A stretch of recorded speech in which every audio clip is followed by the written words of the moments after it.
मैं झपकी लिए बिना या अधिक काम किए बिना बिल्कुल ठीक कैसे सो सकता हूँ। बौद्ध धर्म ग्रंथों में बुद्ध ने एक बार अत्यधिक और अपर्याप्त नींद के प्रभाव और प्रतिशोध की व्याख्या की थी और सभी जीवित प्राणियों को परिश्रम पूर्वक अभ्यास करने और लालच, घृणा और अज्ञानता के 3 जहरों को रोकने की शिक्षा दी थी।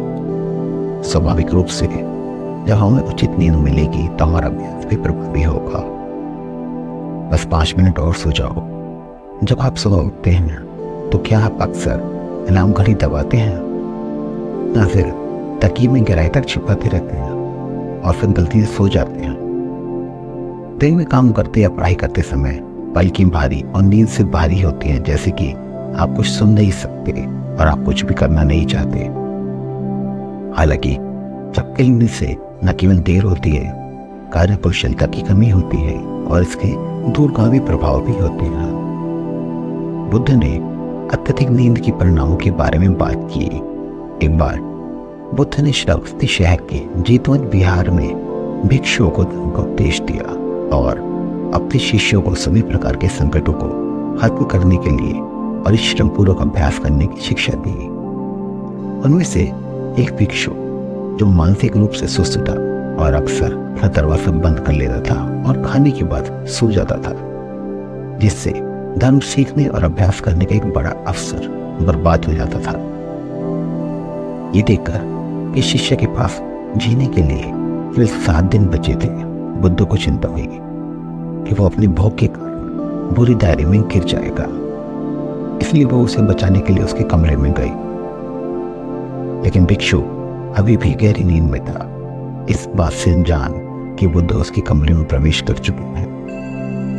बुद्ध ने उससे कहा, सोच, इस तरह क्यों सो रहे हो? बिच्छू, घोंके, सीपियां और पतंगे अशुद्ध स्थानों में छिपते हैं। भ्रम के साथ गलती से इन स्थानों को शारीरिक आराम के स्रोत के रूप में मानते हैं। सही दृष्टिकोण है सीखना और अच्छे कर्मों को बढ़ाना, जो दुनिया का प्रतिनिधित्व करता है। इसी प्रकार से उत्पन्न पुरुषार्थ 1000 गुना होता है और आप कभी भी बुरे रास्ते पर नहीं जाते हैं। बुद्ध की आवाज सुनकर भिक्षु अचानक जाग गया। बुद्ध को साक्षात देख मैं तुरंत खड़ा हो गया और प्रणाम किया। बुद्ध ने भिक्षु को बताया कि वह अतीत भिक्षु था, लेकिन वो हमेशा आलस, प्रसिद्धि और धन का लालची था। मृत्यु के बाद वो गाय और घोड़ों पर पाए जाने वाले परजीवियों में बदल गया।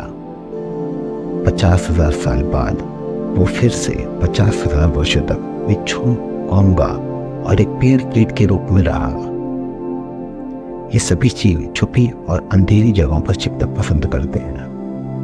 उनके दिमाग जीवन भर सुस्त और स्पष्ट रहते हैं। वो नहीं जानते कि बचने का रास्ता कैसे खोजा जाए, इसीलिए वे जीवन दर जीवन नीचे की ओर डूबते जाते हैं।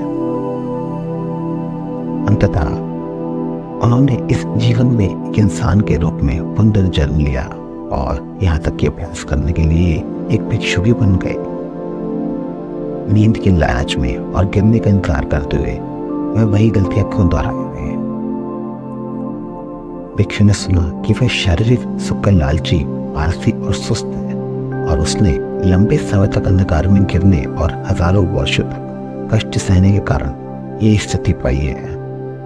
वो भयभीत होने से खुद को नहीं रोक सका और अचानक उसे एहसास हुआ कि उसे जीवन में अभ्यास करने के अवसर का लाभ उठाना चाहिए और लगन से काम करना चाहिए।